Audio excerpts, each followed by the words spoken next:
कि partnership deed is necessary, very much necessary, because if any disputes arise, अगर कोई dispute होते हैं, कोई झगड़े होते हैं, तो पार्टनरशिप डीड की वजह से ही सॉल्व हो सकते हैं.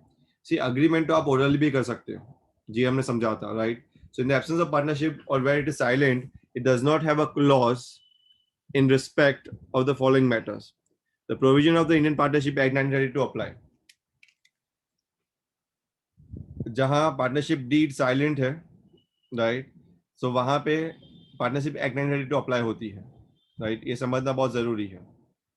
सो देर आर सम मैटर्स जो कैसे डिस्कस किए जा सकते हैं in in the absence of partnership deed. अगर पार्टनरशिप डीड ना हो, या फिर पार्टनरशिप डीड का मतलब पार्टनरशिप एग्रीमेंट ही ना हो, तो ये मैटर्स कैसे हम सॉल्व कर सकते हैं. So there are 6 matters they have mentioned in here. There are many matters actually, पर 6 matters main है जो हम डिस्कस करेंगे यहाँ पे. अगर पार्टनरशिप डीड है, एग्रीमेंट है, तो मैंने बताया कि हर एक चीज पार्टनरशिप एग्रीमेंट के हिसाब से जाएगी, भले वो प्रॉफिट एंड लॉस हो, इंटरेस्ट ऑन कैपिटल हो, इंटरेस्ट ऑन ड्रॉइंग्स हो, कुछ भी हो. But in the absence of partnership deed, जब पार्टनरशिप एग्रीमेंट नहीं हो या पार्टनरशिप डीड ना हो, तो उस टाइम पे पार्टनरशिप एक्ट 1932 लागू हो जाएगी, राइट. तो यहाँ पे भी वही होगा. सो पार्टनरशिप एक्ट 1932 क्या बोलती है वो समझना जरूरी है. Profit and losses sharing shared equally by the partners, right. Interest on capital is not paid to the partners. Interest on drawings not charged. यानी पार्टनर्स भी एक क्लियर बोलता है कि अगर आपने डीड नहीं बनाई, आपने अग्रीमेंट नहीं बनाई है, तो अगर प्रॉफिट एंड शेयर कैसे होगा, तो बोले कि इक्वली हो जाएगा. तो उसमें कोई रेशियो नहीं लगेगा. रेशियो तभी लगेगा जब आपने अग्रीमेंट किया है. Interest on capital, interest on capital भी कुछ पे नहीं किया जाएगा अगर आपने डीड नहीं बनाई है या एग्रीमेंट नहीं किया है. तो इंटरेस्ट ऑन ड्रॉइंग्स वो भी कोई चार्ज नहीं होगा, राइट. इंटरेस्ट ऑन एडवांस और interest on loan by partner, हाँ, अगर आपने पार्टनरशिप डीड नहीं बनाई है या पार्टनरशिप एग्रीमेंट नहीं किया है, तो ये चीज पार्टनरशिप एक्ट 1932 में साफ साफ लिखी गई है. अगर पार्टनर ने लोन दी है, अगेन मैं रिपीट कर रहा हूं, ये लोन सिर्फ पार्टनर की होनी चाहिए और किसी की नहीं. अगर पार्टनर ने लोन दी है तो उस पर 6% पर एनम लोन लागू होगी. So interest on loan by partner is a charge against profit. ये भी समझना बहुत जरूरी है कि ये जो लोन जो लागू हो रही है, इंटरेस्ट जो आपको लगेगा, तो डेफिनेटली वो चार्ज है. Now what is a charge and what is an appropriation, ये हमने लास्ट ईयर पढ़ा था, राइट. मुझे बता सकते हैं विनीत, चार्ज क्या होता है, अप्रोप्रिएशन क्या होता है?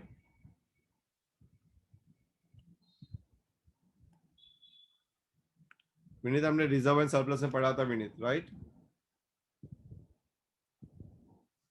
Yes sir. आप बता सकते हैं मुझे?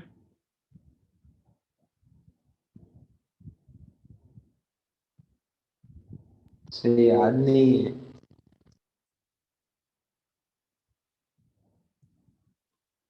The charge means if you have profits,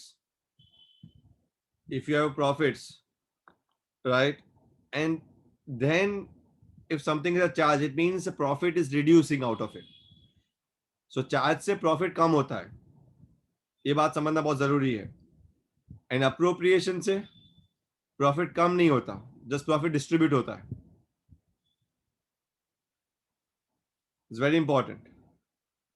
charge से प्रॉफिट कम होता है, जबकि अप्रोप्रिएशन से प्रॉफिट डिस्ट्रीब्यूट होता है, प्रॉफिट कम नहीं होता.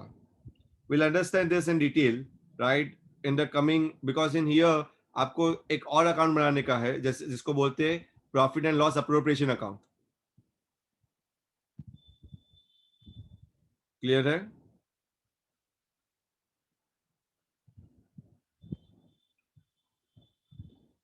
Fine. Yes sir. For example मैं एक एग्जाम्पल दे रहा हूं.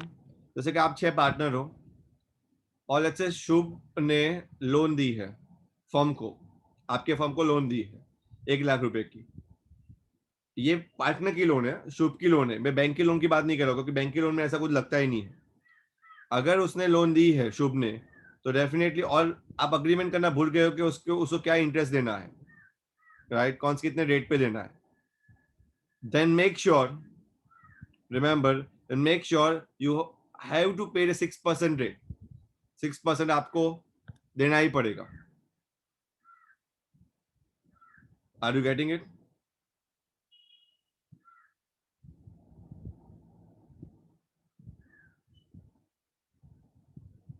Yes, sir. Okay. Next, remuneration partner. अगर आपने अग्रीमेंट नहीं बनाई है तो रेम्यूनरेशन यानी सैलरी नॉट अलाउड, नहीं मिलेगा. एडमिशन ऑफ अ पार्टनर, अगर किसी पार्टनर को आपको एडमिट करना है तो हमने कल समझा था कि हर एक पार्टनर के पास राइट टू रिजेक्ट होता है, right. So new partner can be admitted, can not be admitted unless all the partners agree to it. जब तक सभी पार्टनर्स एग्री ना कर लेते तब तक नए पार्टनर को एडमिशन नहीं मिलेगा. ये बात भी इतनी ही साफ है. क्लियर है ये यहां तक? हाँ. Now liabilities of partners subject to agreement among the partners. Liabilities कैसे डिसाइड की जाएगी? If a partner carries on a business that is similar to that of the firm in the competition with the firm and earns profit from it, the profit earned from such business shall be paid to the firm. Very very important. समझिए, it वो technical चीज है. अगर partner, जैसे कि आप 6 partner हो for example, बराबर है, और सपोज आप 6 पार्टनर में से लेट्स से कुशल अपना ही बिजनेस कर रहा है एक, और लेट्स से आप सब चेयर्स एंड टेबल का बिजनेस कर रहे हो और कुशल अकेले भी एक चेयर एंड टेबल का बिजनेस कर रहा है अकेले अपने आप में, और दूसरे जो 6 लोग हैं आप लोग के साथ, उसके साथ भी कुशल है, यानी कुशल पार्टनरशिप में भी है ऐसा समझ लो, और एक सोल प्रोप्राइटर बिजनेस भी कर रहा है. समझ में आया? यानी कुशल आपकी ही पार्टनरशिप के साथ कंपटीशन में भी कर रहा है आपका पार्टनर होके. So if a partner carries on a business that is similar to that of a firm in a competition with the firm, और लेट्स से कुशल उससे से कमाता है, कुछ पैसे कमाता है, याद रखिए ये प्रॉफिट कुशल का नहीं गिना जाएगा, कुशल को ये प्रॉफिट पार्टनरशिप में जमा करना पड़ेगा. समझ में आ रहा है? So you cannot have a separate firm with a similar kind of business in which you have a partnership. आप जिसमें पार्टनरशिप रखे हो वैसा ही बिजनेस आप खुद खोल नहीं सकते.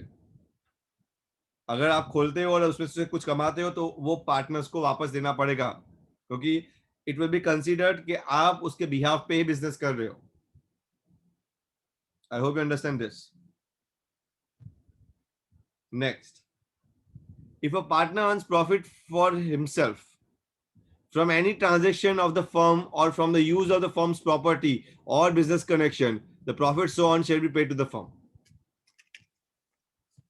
एक दूसरा एग्जांपल देता हूं. सपोज आप 6 लोग बिजनेस कर रहे हो, राइट, एंड लेट्स से ये बिजनेस के अंदर विनीत आपके बिजनेस के अंदर ही है, आप लोग 6 पार्टनर हो, राइट, और विनीत ने कुछ काम के लिए, कोई और काम के लिए, मे बी पार्टनरशिप का काम नहीं पर कोई और काम के लिए बिजनेस प्रीमाइसेस यूज किया कुछ घंटों के लिए, राइट, और उससे कुछ कमाया वो, ही अर्न्स आउट ऑफ इट. भले ही आपकी सहमति से किया हो, किसी के भी सहमति से किया हो, पर वो कमाया बिजनेस की प्रॉपर्टी को अर्न कर, आई मीन यूज करके. तो वो जो भी कमाया ना, वो विनीत का खुद का नहीं गिना जाएगा, वो पार्टनरशिप में उसको फर्म को देना पड़ेगा वापस. समझ में आ रहा है? Are you getting this 2 points? This are the liabilities of the partners. यानी पार्टनर्स अपने आप में without asking any of them कुछ भी नहीं कर सकता, और करे भी तो भी वो फर्म के बिहाफ पे करे, फर्म को लॉस करके नहीं कर सकता. ये क्लियर हो रहा है सबको?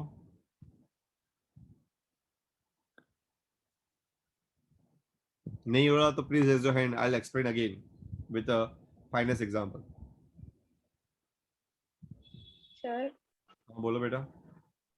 सर ये जो फर्स्ट पॉइंट था कि अगर एक पार्टनर मतलब जो पार्टनरशिप फर्म में भी चला रहा और खुद का भी चला रहा, अगर उसमें लॉस हो तो वो लॉस पार्टनर उसका को ही खुद का बेयर करना पड़ेगा. नहीं, लॉस खुद का, प्रॉफिट देना पड़ेगा, लॉस में कोई हिस्सा नहीं. आस्क मी व्हाई, ऐसा क्यों? मैं बताऊं आपको, क्यों? The reason is very simple, क्योंकि उसने जो किया, राइट, वो फॉर्म को कंपटीशन में रख के किया, यानी फॉर्म के लॉस के हिसाब से किया।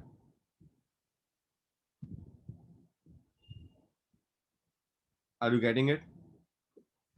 फॉर्म को लॉस करवा के किया, और ऐसा कभी कोई नहीं कर सकता। अगर कोई करेगा भी, then will be at loss.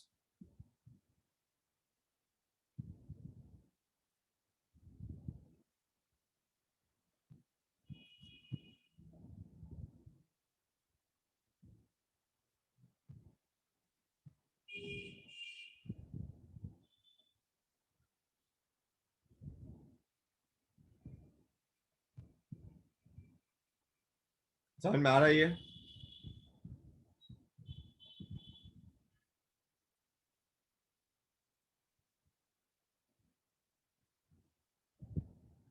Yes or no? Yes, sir. Fine. Some other important provisions of the Indian Partnership Act 1932. Section 30, Section 31, Section 32 and Section 69 and Section 35. ये 5 सेक्शन हम एडिशन समझते हैं। ऐसे तो बहुत सारे सेक्शंस है, पर आपको हर एक सेक्शन की जरूरत नहीं है। अकाउंटिंग में बस इतने ही सेक्शंस बहुत इनफ है आपको पार्टनरशिप को थोड़ा अच्छे से समझने के लिए, राइट। ये सेक्शन भी कुछ आने नहीं वाले, पर सिर्फ समझने के लिए कि पार्टनरशिप एक्चुअली है क्या। If all the partners agree, a minor may be admitted partner for the benefit of the partnership. Minor यानी नाबालिग। अगर सभी पार्टनर्स अग्री करे तो ही माइनर को एडमिट किया जाएगा पार्टनरशिप में, अदरवाइज नहीं। यानी एग्जांपल मैं बताता हूं, हम 7 लोग पार्टनर है, मेरा एक बच्चा है, for example I have a son, मैं मर जाता हूं, मे बी मेरी गुडविल बहुत है, इसीलिए पार्टनरशिप चल रही है, राइट। तो मे बी आप लोग अगर सब अग्री करो मेरे मरने के बाद, देन में आप मेरे बच्चे को आप पार्टनर बना सकते हो। This is very very important, right. पर आप सब अग्री करो तो, so if all partners agree then only a minor can may be admitted. पर वो भी क्यों? क्योंकि वो मेरे नाम का वारिस है, इसीलिए मे बी मेरे नाम से जुड़ा हुआ है, इसीलिए मे बी आपके पार्टनरशिप को बेनिफिट हो सकता है, इसीलिए आप चला रहे हो। एग्जाम्पल, दूसरा एग्जाम्पल लेता हूँ, मेरा नाम तो ठीक है, टाटा का एग्जाम्पल ले रहा हूँ। आपके पार्टनरशिप में रतन टाटा पार्टनर है। रतन टाटा का अगर एक बच्चा है और रतन टाटा गुजर जाते हैं, तो आपको लगता है भाई टाटा का नाम तो हमारे हाथ से चला गया 6 जन के बीच में से, टाटा के नाम को लेने के लिए चलो ना उसके बच्चे को भी पार्टनर बना ही देते हैं। Are you getting it? So you can, but everyone has to agree to it. Number 1. Point number 2. A person may be admitted as a partner either with consent of all the existing partners or in accordance with an agreement among the partners. अगर आप किसी को partner बनाना चाहते हो तो या तो सबकी सम्मति चाहिए, आपको सहमति चाहिए, या सहमति ना भी हो तो भी अगर आपने ऐसे अग्री किया हो कि for from so and so date we are going to make you as a partner, then you are a partner. Are you getting it?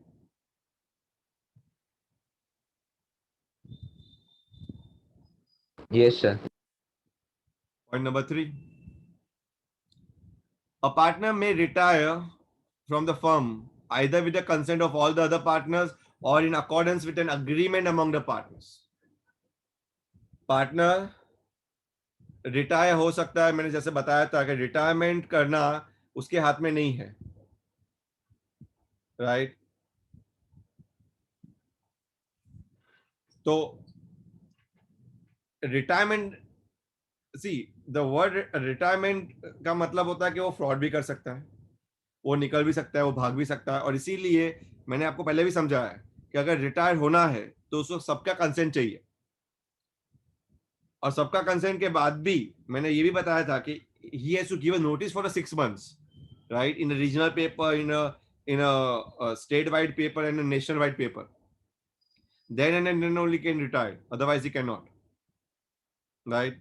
तो रिटायरमेंट इतना इजी नहीं है, पर कंसेंट तो बहुत ही चाहिए, सबका कंसेंट चाहिए।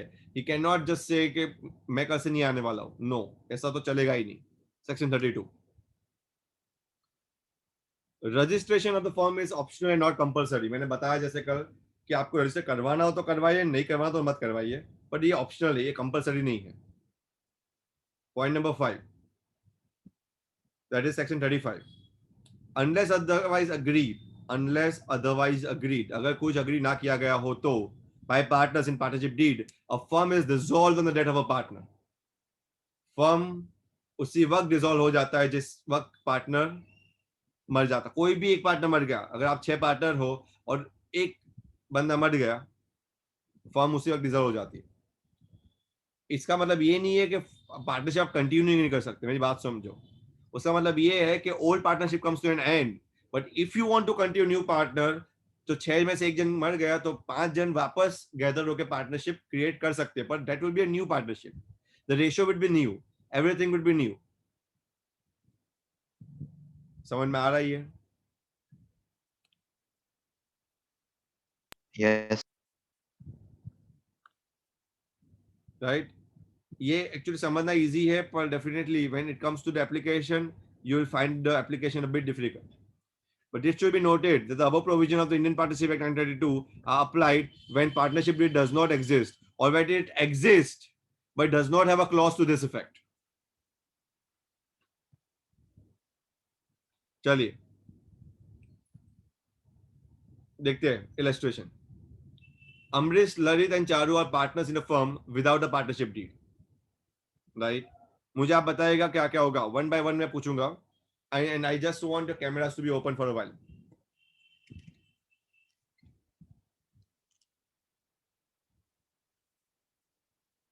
Just want to see your faces.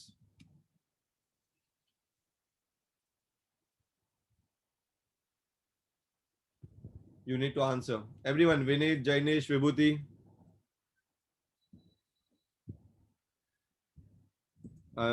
ये स्टार्टिंग का चैप्टर बहुत क्रूशियल है, थोड़ा ध्यान ज्यादा दो यहाँ पे स्टार्टिंग में. राइट. अगर क्योंकि ये चैप्टर ऐसा है, मैं ये भी बता दूं आपको कि अगर आपको स्टार्टिंग बेसिक्स क्लियर हो गया तो आने वाले 5 चैप्टर्स भी इजीली क्लियर हो जाएंगे, क्योंकि टोटल 6 चैप्टर्स है ऐसे. राइट. तो ध्यान देना बनता है आपका. फाइन. इलेक्शन 1 हम देखते हैं. पार्टनरशिप डीड नहीं है. विदाउट द पार्टनरशिप डीड, साफ बोला गया है यहाँ पे. पार्टनरशिप डीड एग्जिस्ट नहीं करती. Now Amrish has contributed more capital than other partners. Amrish ने ज्यादा कैपिटल दिया है बाकी के पार्टनर्स के साथ. सामने अगर देखने जाए तो Vibhuti and Hetvi, please turn on your cameras. Amrish has contributed more capital than other partners and demands interest on capital at 10%. Amrish बोलता है कि मैंने कैपिटल ज्यादा दिया तो मुझे ब्याज ज्यादा मिलना चाहिए. Right. Hetvi, open the camera बेटा. But Lalit and Charu do not agree with him. Lalit and Charu agree नहीं कर रहे. बोलिए कौन सही है कौन गलत है. I ask this question to Vinit first.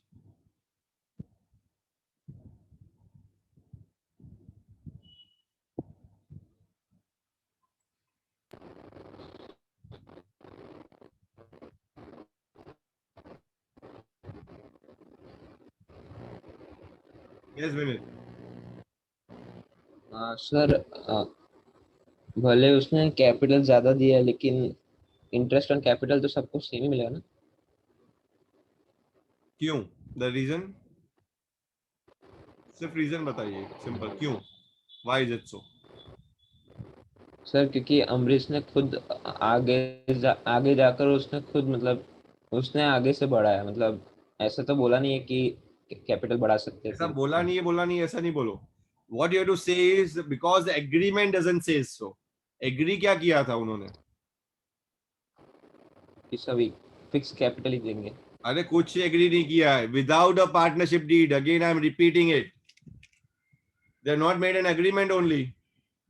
If it's there is no agreement, as I told you, and it dispute arises. Agreement कुछ ना किया हो और dispute होते हैं, झगड़े होते हैं, तो क्या कंसीडर किया जाएगा?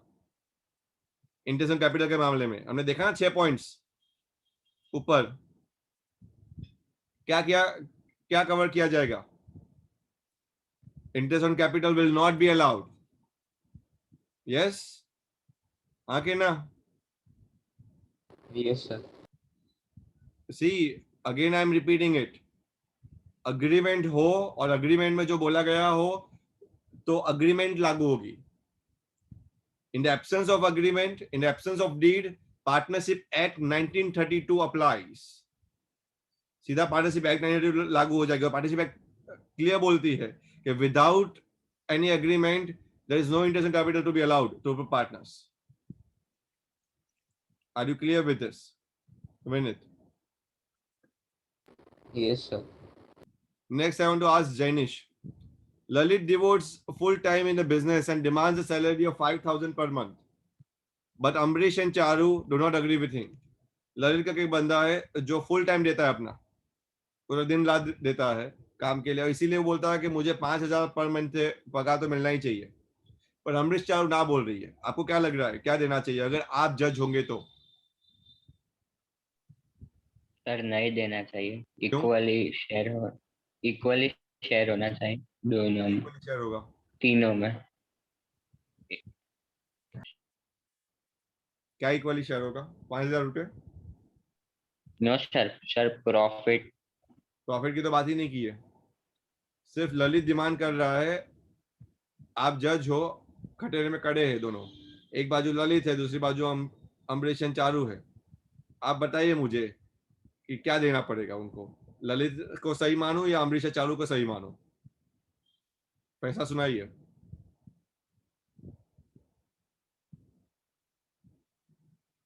बताइए, बराबर बोल रहे थे आप, बताइए बराबर. इससे प्रॉफिट की तो बात ही नहीं आ रही है. सर अमरीश और चारू को सही मानेंगे. That's it. व्हाई?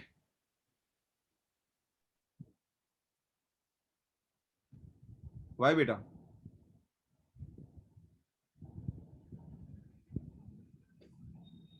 बिकॉज एक ही रीजन है. सर एग्रीमेंट इज नॉट है. सिंपल है, एक ही तो रीजन है, एग्रीमेंट नहीं है. इतना सोचने का क्या है इसमें? थर्ड, विभूति आंसर देंगी. Charu demands interest on loan of 50,000 given by her at the market rate of 12% per annum. Charu मांग रही है कि मुझे ब्याज दो 12% पर annum. मार्केट में ये रेट चल रहा है क्योंकि उसने 50,000 की लोन दी है. विभूति,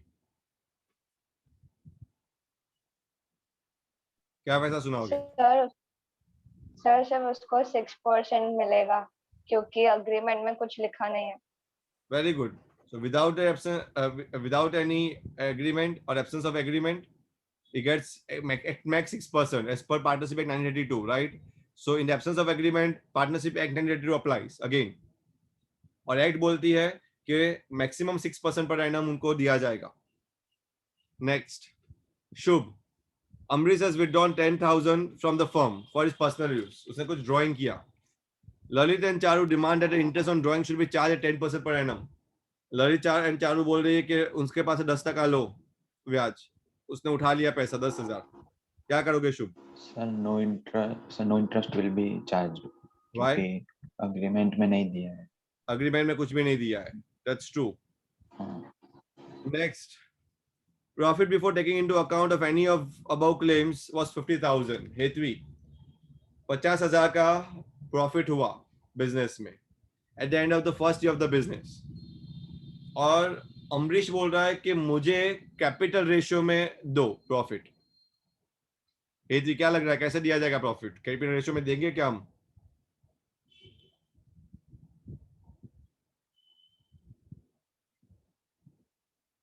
यस हेतवी?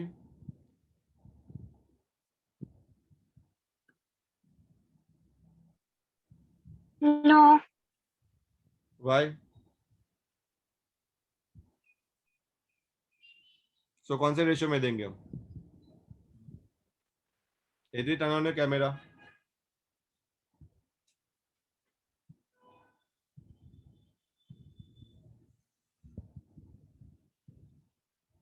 कौन से रेशियो में देंगे तो फिर, या प्रॉफिट देंगे ही नहीं? क्या करेंगे?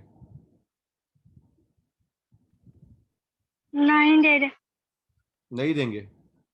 That's wrong. हम देंगे, प्रॉफिट भी देंगे, बट कैपिटल रेशियो में नहीं देंगे. कौन आंसर करेगा इसका? How we share the profit? Yes Vinit? Sir सब पार्टनर्स को इक्वली शेयर होगा profit. That's true. Why? Sir क्योंकि ऐसा कुछ लिखा नहीं है लिखा नहीं फॉर्म है, में। अग्रीमेंट ही नहीं है। लिखा नहीं है, लिखा नहीं एग्रीमेंट है। है। No agreement between them, right? There is no partnership deed between them. Now speak in an accountancy language, right? एकदम लेमन लैंग्वेज में बात मत करो। There is no agreement, so it will be shared equally. Fine. Last question Kushal को जा रहा है। Lalit wants to introduce his son Inder as a partner. Charu object to his proposal. What we shall do? Shall we introduce his son Inder or not? Kushal.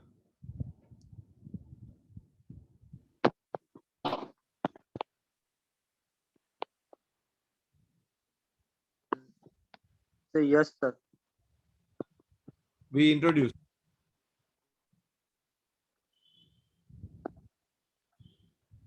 Yes. Okay, why? Because there is no agreement. Now that is the most stupidest answer that I have received so far. Kusal, agreement नहीं होने की वजह से तो किसी को आना ही नहीं चाहिए मेरे हिसाब से तो। बिकॉज हमने अभी पढ़ा कि कोई भी पार्टनर तभी आ सकता है जब अग्रीमेंट हो या सबके कंसेंट हो। यहाँ तो अग्रीमेंट तो है ही नहीं, पहली बात तो ये हो गई। और चारू ऑब्जेक्ट भी कर रही है, कंसेंट कहाँ है सबका? मैंने बोला राइट टू रिजेक्ट है यहाँ पे। एक पार्टनर भी, कोई एक पार्टनर भी बाकी की चीज को रिजेक्ट कर सकता है, राइट? किसी के एडमिशन के लिए रिजेक्ट करना उसके हाथ में है। अगर 8 पार्टनर अग्री कर रहे हो पर एक पार्टनर भी ना बोल रहा हो, फिर भी वो एडमिशन नहीं होगा। पढ़ा था कि नहीं हमने ये कल? Yes? Yes, sir.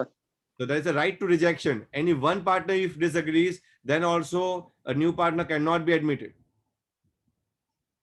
वो एडमिट नहीं हो सकता। एडमिट होने के लिए या तो सबकी कंसेंट चाहिए, वन थिंग, या फिर अग्रीमेंट में लिखा होना चाहिए। यहाँ तो अग्रीमेंट भी नहीं है और चारू तो ऑब्जेक्ट कर रही है, तो इट वोंट बी, राइट? चलिए, सेकंड इलस्ट्रेशन है जो ओरल एग्रीमेंट पे है, राइट? इसको समझते हैं अभी। Harry and Gary are the partners in a firm. They have not entered in a partnership deed but had agreed on following. उन्होंने डीड नहीं बनाया, यानी रिटन एग्रीमेंट नहीं की, ओरली बात की, राइट? एग्रीमेंट क्या है? कुछ ये इस हिसाब से है। Salary will be paid to Harry at 10,000 per month. Gary will get a commission of 10% of net profit. Interest will be allowed on capitals of 10% per annum. Drawings पे भी 10% per annum interest charge होगा. And partner cannot be admitted without the consent of both the partners. दोनों की रजामंदी के बिना कोई नए पार्टनर को हम एडमिट नहीं करेंगे। ये सब अग्री हुआ है उनके बीच में, right? Now how will the disputes be solved? अभी कुछ झगड़े हो गए दोनों के बीच में, समझ लो, राइट? Now Gary बोल रहा है कि it will be paid as salary as Harry is being paid because commission is low. मेरा कमीशन कम है, मेरा कमीशन कम है, तो हैरी को जो मिल रहा है सैलरी उतना ही मुझे भी कमीशन दो, कमीशन के तौर पे। क्या लग रहा है आपको? Raise your hand if you know the answer. क्या करना चाहिए? आप जज हो। यस विभूति। सर नहीं देंगे क्यों? क्योंकि ओरल एग्रीमेंट में मेंशन नहीं है। ओरल एग्रीमेंट में मेंशन नहीं है। Very good, we could not provide, right? चलिए दूसरी बात, second dispute. Harry demands that his son Sherry be admitted. Harry बोल रहा है कि उसका सन शेरी जो है वो एडमिट होना चाहिए और उसको 25% शेयर भी दे दो प्रॉफिट का, राइट? और गैरी ना बोल रहा है, तो क्या करना चाहिए? गैरी की बात सुननी चाहिए, हैरी की बात सुननी चाहिए? क्या लग रहा है आपको? कुशल। सर गैरी की। क्यों? सर बिकॉज वो अग्री नहीं है। हाँ, क्योंकि अग्रीमेंट में ये भी बोला गया था कि जब तक दोनों अग्री ना हो तब तक कोई नए पार्टनर को एडमिट नहीं करेंगे, right? So yes, definitely Gary is right in here. Fine, thank you. You can turn off your camera now. Thank you. I hope you understand now, right? कोई डाउट इसमें कंसेप्ट में? मैं charge और appropriation की तरफ आगे बढ़ रहा हूं थोड़ा. यहां तक किसी को doubt? No sir. Fine. Now, there's a difference between a charge against profit and an appropriation of profit. दोनों में अंतर है, right? एक बात समझ लो कि अगर कोई भी चीज चार्ज है, anything is a charge against profit है, तो उससे प्रॉफिट कम हो जाता है, राइट? पर अगर कोई भी चीज अप्रोप्रिएशन ऑफ प्रॉफिट है, तो उससे प्रॉफिट कम नहीं होता है, वो सिर्फ बटा जाता है. हमने लास्ट ईयर यही चीज देखी थी प्रोविजन और रिजर्व्स में. मैं बता दूं कि प्रोविजन नॉर्मली चार्ज होते हैं, क्योंकि प्रोविजन रखने से, राइट, आपका प्रॉफिट कम हो जाता है बिजनेस में, जबकि रिजर्व्स को रखने से प्रॉफिट कम नहीं होता, वो रहता तो बिजनेस में ही है, राइट, पर उसको सिर्फ इकट्ठा किया जाता है, साइड किया जाता है. सो प्रॉफिट कम किससे होगा? ओनली चार्जेस से कम होता है. तो कौन सी चीज चार्ज है और कौन सी चीज अप्रोप्रिएशन है, ये समझना बहुत जरूरी है. Very very important. ये कंसेप्ट जब अगर आप समझ गए तो आपको बहुत इजी हो जाएगा, because many times you have remain confused कि चार्ज क्या है और अप्रोप्रिएशन क्या है. तो मैं यहाँ पे एक चीज बता दूं आपको, पार्टनर की कोई भी चीज होगी नॉर्मली, राइट, वो सब नॉर्मली अप्रोप्रिएशन की तरह बोली जाएगी, except interest on loan of a partner, right? भले आप इंटरेस्ट ऑन कैपिटल दो, इंटरेस्ट ऑन ड्रॉइंग्स दो, ये सब अप्रोप्रिएशन के पार्ट के हैं. But interest on loan of a partner एक ही चीज ऐसी है जो चार्ज बोली जाएगी, अदरवाइज बाकी सभी चीज पार्टनर की जो है अप्रोप्रिएशन है. क्योंकि ये अप्रोप्रिएशन का मतलब ये होता है कि हम पार्टनर को बांट रहे हैं, we are distributing to the partner. इससे प्रॉफिट कम नहीं हो रहा है, प्रॉफिट तो उतना ही है, राइट? तो चार्ज, कोई भी चीज अगर आप चार्ज लिखते हो तो याद है कि वो प्रॉफिट एंड लॉस में लिखा जाएगा, और कोई भी चीज अप्रोप्रिएशन लिखते हो तो वो प्रॉफिट एंड लॉस अप्रोप्रिएशन में लिखा जाएगा. So before going to this topic, मैं चाहता हूं कि मैं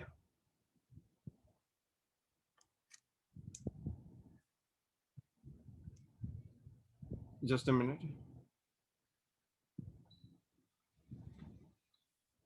मैं आपको एक व्हाइट बोर्ड पे समझाता हूं कि यहाँ पे कौन से अकाउंट बनेंगे और ये अकाउंट के अंदर कैसे लिखा जाएगा, राइट? पहले हम ब्रीफ प्रोसीजर समझ लेते हैं, राइट? पार्टनरशिप में अभी तक आप जब सोल प्रोप्राइटरशिप बना रहे थे तो कौन से फाइनल अकाउंट में कौन से अकाउंट बना रहे थे? पहले आप बना रहे ट्रेडिंग,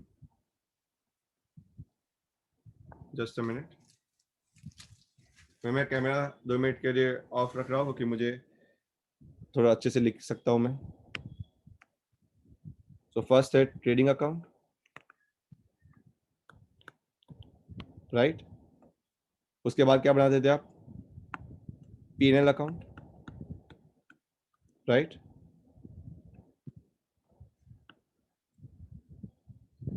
और उसके बाद बना देते आप क्या? Balance sheet. ये क्लियर है यहां तक? ये बना देते हैं. ट्रेडिंग अकाउंट में से आपको अगर ये 2 अकाउंट है आपके पास और बैलेंस शीट क्या था? स्टेटमेंट था, बराबर है? आपको पता है अगर क्रेडिट साइड ज्यादा आता था डेबिट साइड से तो आपको ग्रॉस प्रॉफिट निकलता था, और अगर डेबिट साइड ज्यादा तो ग्रॉस लॉस. ये ग्रॉस प्रॉफिट आप ट्रांसफर कहाँ कर देते? P&L में, क्रेडिट साइड पे.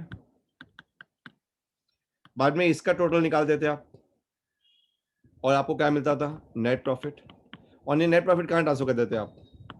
कैपिटल अकाउंट में ऐड कर देते, राइट? और उसके बाद आप बैलेंस शीट टैली कर देते. यही प्रोसीजर था आपका. Everyone agrees to it? Yes? Yes, sir. Yes, sir. Fine. क्योंकि ये इतना सिंपल प्रोसीजर था क्यों? रीजन क्या था इसका सिंपल होने का? बिकॉज यहाँ पे सिर्फ एक ही ओनर थे, ओनर एक ही था, राइट है? यानी सोल प्रोप्राइटर बिजनेस था. अभी जब आप पार्टनरशिप बनाओगे ना तो याद रखिए कि पार्टनरशिप में एक और अकाउंट ओपन होगा, राइट? ट्रेडिंग पीएनएल तो होगा ही होगा, मे बी ये ट्रेडिंग और पीएनएल साथ में कंबाइन हो जाएगा, राइट। पर उसके साथ साथ एक और अकाउंट ओपन होगा जिसको हम बोलेंगे प्रॉफिट एंड लॉस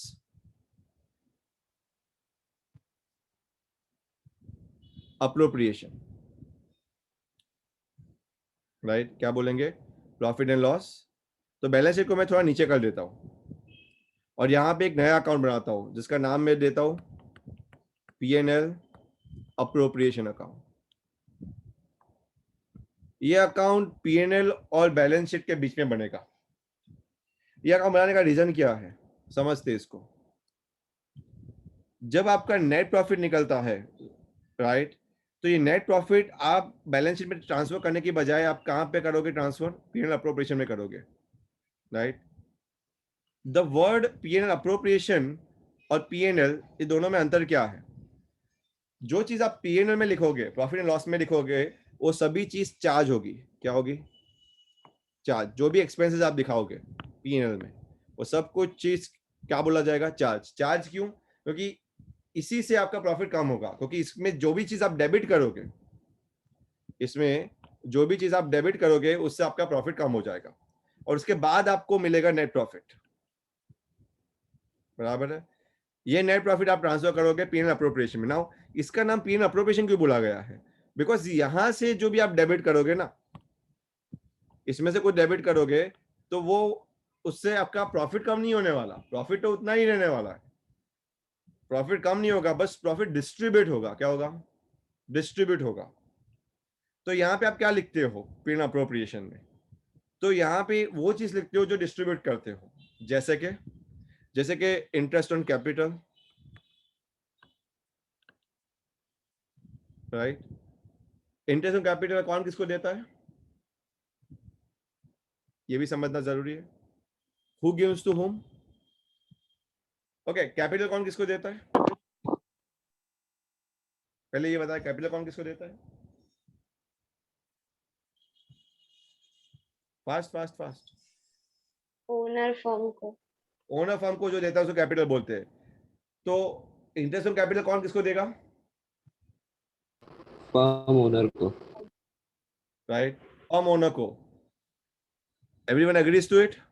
तो interest on capital is not been credited, it has always been debited, because for firm it is a expense, right? Salary is also debited, because for firm it is an expense and it has been given to whom? To the owner.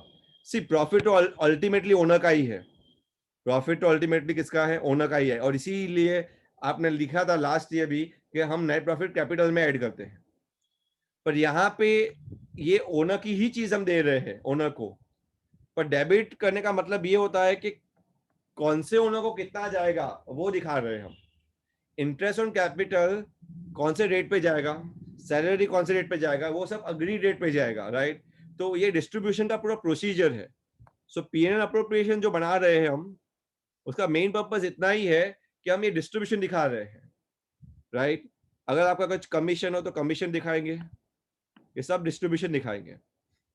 यार ये सब पैसा कहाँ से खर्चा जाएगा? ये net profit जो आया ना आपका यहाँ से, वहीं से खर्चा जा रहा है ये पैसा। उसके अलावा जस्ट अ मिनट,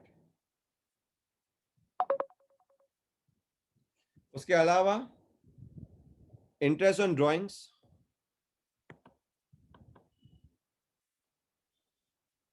राइट, ये लिखा जाएगा। पर ये क्रेडिट साइड पे लिखा जाएगा, क्यों? क्योंकि ये कौन किसको देता है? ये कौन किसको देता है? ओनर फर्म को। Very good. ओके, ड्राइंग उठाता है कौन? ड्राइंग उठाता है ओनर बिजनेस में से। तो ब्याज जब देने का आएगा तो ओनर को फर्म को देना पड़ेगा, and that's why it is credited, right. तो ये सब हो क्या रहा है यहाँ पे? यहाँ पे हर एक चीज जो आप देख रहे हो ना, interest on capital, salary, commission, interest on drawing, ये सब आपका प्रॉफिट का डिस्ट्रीब्यूशन हो रहा है। और इसीलिए इसके बाद भी कुछ प्रॉफिट बचता है लास्ट में, ये सब बांटने के बाद ये सब बढ़ रहा है, इससे प्रॉफिट कम नहीं हो रहा है। मैं वापस रिपीट कर रहा हूँ, this is just a distribution of profit.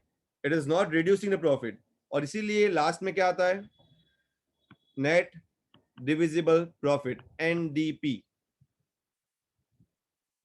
Right. So यहां से आपको नेट प्रॉफिट मिलता है, पर प्रॉफिट एंड लॉस अप्रोप्रिएशन से क्या मिलता है, net divisible profit. Now this net divisible profit is been distributed to the partners, may be अगर 3 पार्टनर है XYZ है तो उसको डिस्ट्रीब्यूट होगा ये नेट डिविजिबल प्रॉफिट, राइट।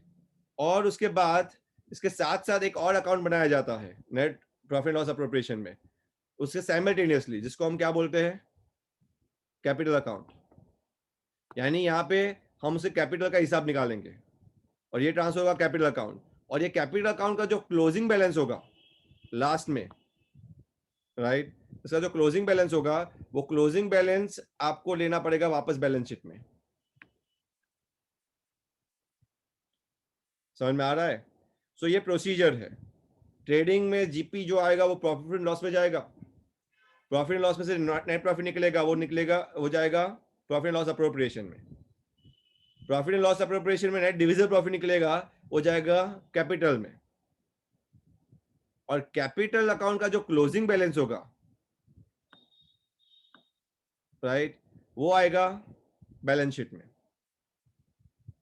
तो यहाँ पे दो चीज आपको समझने जैसी है कि एक जगह पे जैसे कि पीएन अकाउंट में हर एक चीज चार्ज लिखी जाती है, जबकि दूसरे अकाउंट में वैसा ही हम अकाउंट बनाते हैं जिसको बोलते हैं पीएन अप्रोप्रिएशन अकाउंट, जिसमें हर एक चीज अप्रोप्रिएशन लिखे जाएगा। ये समझ में आ रहा है सबको?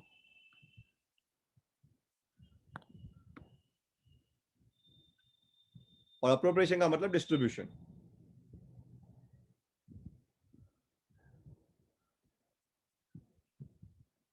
यहां तक क्लियर हो रहा है सबको?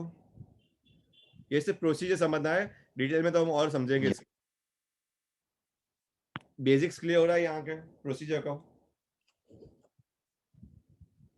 Yes, sir. Okay, fine.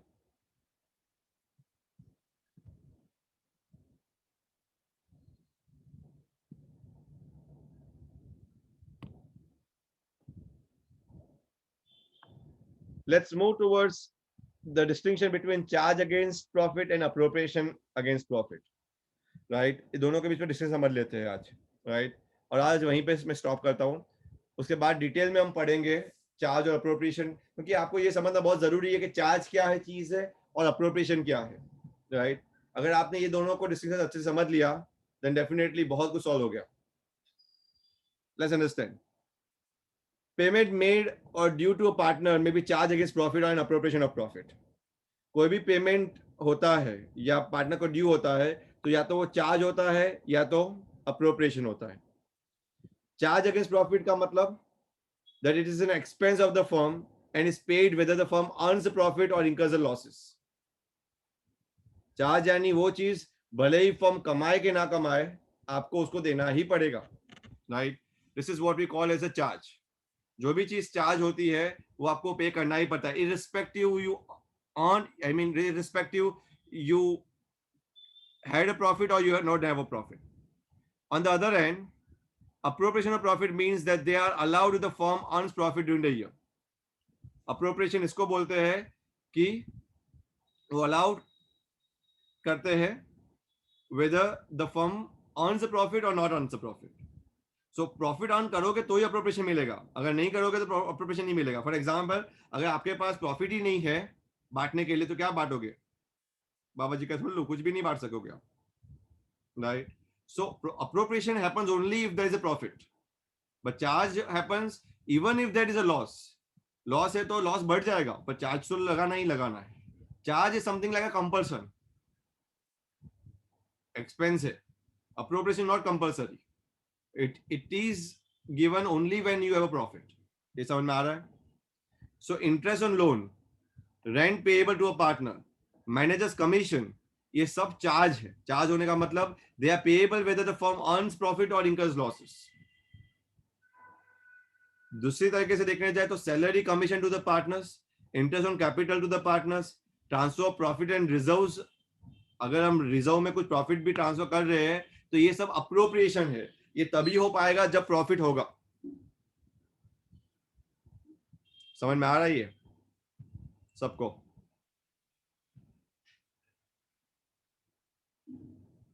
हाँ सर। घर पे वापस एक बार पढ़ना है इसको, राइट? तो और ज्यादा क्लियर होगा, राइट? जरूरी है। मैं ये सिर्फ डिस्टिंक्शन कर के स्टॉप करता हूं। ओके, चार्ज अगेंस्ट प्रॉफिट किसको बोलेंगे हम? So what is the charge against profit?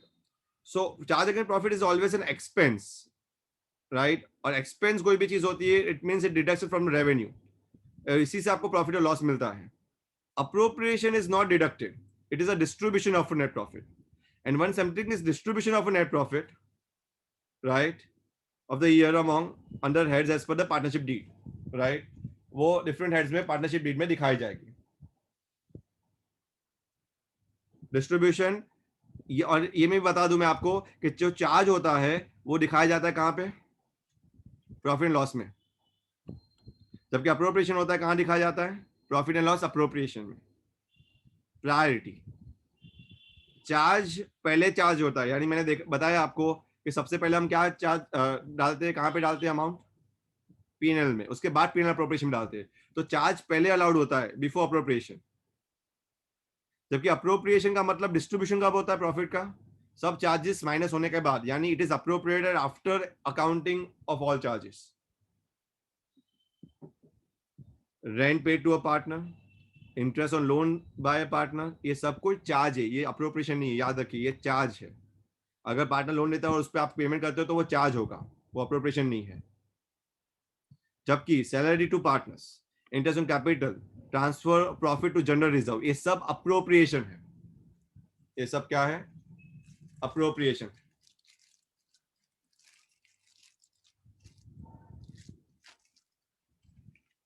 Are you getting it?